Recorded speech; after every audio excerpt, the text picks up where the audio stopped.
YCP MP Avinash Reddy వ్యాఖ్యలు ఇప్పుడు దుమారం రేపుతున్నాయి. ఏకంగా పులివెందుల ఉప ఎన్నిక అంటూ ఆయన ప్రస్తావించారు.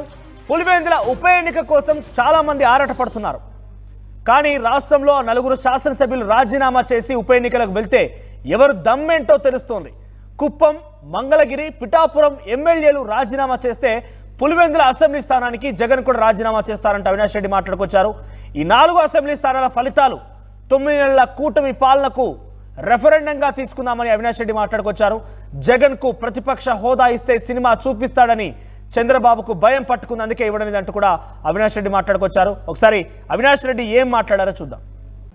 ఇప్పుడు వెరీ సింపుల్. ఈరోజు అధికార పక్షం ఉంది, అధికార పక్షం ప్రతిపక్షం ఉండేది ఓన్లీ వైఎస్ఆర్ కాంగ్రెస్ పార్టీని.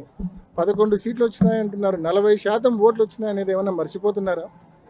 40% ఓట్లు వచ్చినాయి, 4 ఎంపీలు ఉన్నారు, 11 మంది ఎమ్మెల్యేలు ఉన్నారు. నిజంగా ఈ ప్రభుత్వానికి దమ్ము ఉంటే, ధైర్యం ఉంటే, ఈ ప్రభుత్వానికి ప్రజల గొంతు వినే ఉద్దేశం ఉంటే, నిజంగా నిజాయితీతో ప్రజల గొంతు వినే ఉద్దేశం ఉంటే వైఎస్ఆర్ కాంగ్రెస్ పార్టీకి ప్రతిపక్ష హోదా ఇవ్వాలా? లేకపోతే జగన్మోహన్ రెడ్డి గారికి 175 మంది ఎమ్మెల్యేలో ఒక ఎమ్మెల్యే మాదిరి నువ్వు కన్నా మైక్ ఇస్తే ఆయన చెప్పాలనుకున్నవి 2 నిమిషాలు నువ్వు మైక్ కట్ చేస్తే ఏం చెప్పగలడు? అదే ప్రతిపక్ష హోదా ఉంటే ప్రతిపక్ష నాయకుడిగా కనీసం ముఖ్యమంత్రి గారు గంట మాట్లాడితే ప్రతిపక్ష నాయకుడికి 40 నిమిషాలకి టైం కేటాయిస్తారు. ఆయన ప్రజలకు సంబంధించిన సమస్యలు ప్రజల గొంతుగా అసెంబ్లీలో వినిపించే అవకాశం ఉంటుంది. ఒక ఎమ్మెల్యేగా వినిపిస్తే 2 నిమిషాలు కూడా సమయం మీరు వెంటనే బెల్లు కొట్టి కూర్చోబెడతారు. ఏం లాభం? దానివలన అసలు సమస్యలు అసెంబ్లీలో రిప్రజెంట్ చేసే అవకాశం కూడా ఉండదు.